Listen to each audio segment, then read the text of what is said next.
À mon avis, on vit bien. Et à partir de là, notre pays, vous le voyez. L'homme supposé déconnecté est présent sur les scènes du monde et sur le terrain. C'est un homme de l'ombre. Depuis qu'il a pris les rênes de la gestion du ministère des Finances, on a constaté une révolution administrative, une révolution dans la gestion des affaires financières. Et il est resté dans l'ombre comme ça. C'est quelqu'un qui n'aime pas se faire voir. Ses collaborateurs le décrivent comme rigoureux, travailleur, exigeant. Mais derrière la rigueur, il y a des valeurs et des qualités que peu voient. C'est quelqu'un qui écoute les conseils. Quand on lui fait des remarques, il les considère, il prend ça en compte pour mieux faire. C'est quelqu'un qui est d'une gentillesse silencieuse. Et puis il y a ces jeunes, ceux qui l'accompagnent discrètement, ceux pour qui il est, sans le revendiquer, un vrai mentor. Romuald Wadaï, né à Lokossa, formé au monde, revenu pour le Bénin. Il a une vivacité d'esprit qui lui permet d'appréhender rapidement les éléments de son environnement ou les éléments d'une situation qu'on lui a présentée. Monsieur Romuald Wadaï est un homme d'État, un cadre sur lequel il faut compter. Je l'admire, moi personnellement. Cet homme, Monsieur Romuald Wadaï, est un homme de qualité qu'il faut soutenir à tout prix.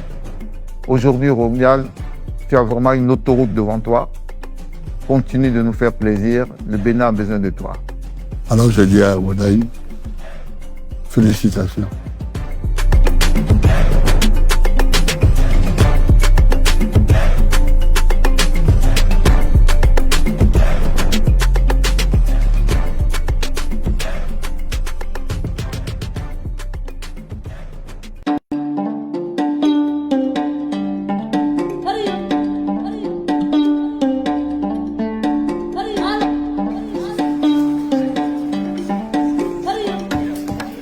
Expert comptable, diplômé de France, formé à Harvard, associé chez Deloitte, ministre depuis 2016, réélu meilleur ministre des Finances du continent africain. Tapez son nom sur Google, la bio est impressionnante. Et avec cette bio, viennent les commentaires. C'est un technocrate, il n'a pas évolué au Bénin. Est-ce qu'il parle nos langues? Mais qui est vraiment Romuald Wadaï?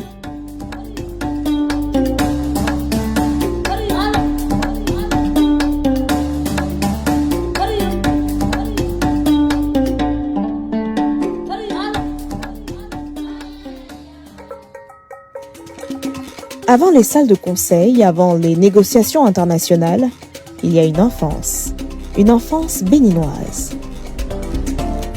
J'ai eu ce privilège d'avoir connu Romuald en classe de CE2 à l'école de base groupe A, à Agla, à Cotonou. On a eu à avoir des parties de football dans le sable sous les pylônes à Agla avec les amis. Romuald avait une longueur d'avance sur le plan d'intelligence sur beaucoup de ses pairs de la période. En général, dans mes classes, les élèves intelligents deviennent automatiquement mes amis. C'est comme ça que Romuald était attaché à moi. Je confiais à Romuald nos cahiers, leurs cahiers de devoirs et leurs cahiers de propositions. Il allait les déposer dans ma maison. Je lui faisais confiance. Une discipline héritée, une exigence qui ne s'apprend pas dans les grandes écoles, elle se forge à la maison, dans la cour, sous le regard des parents.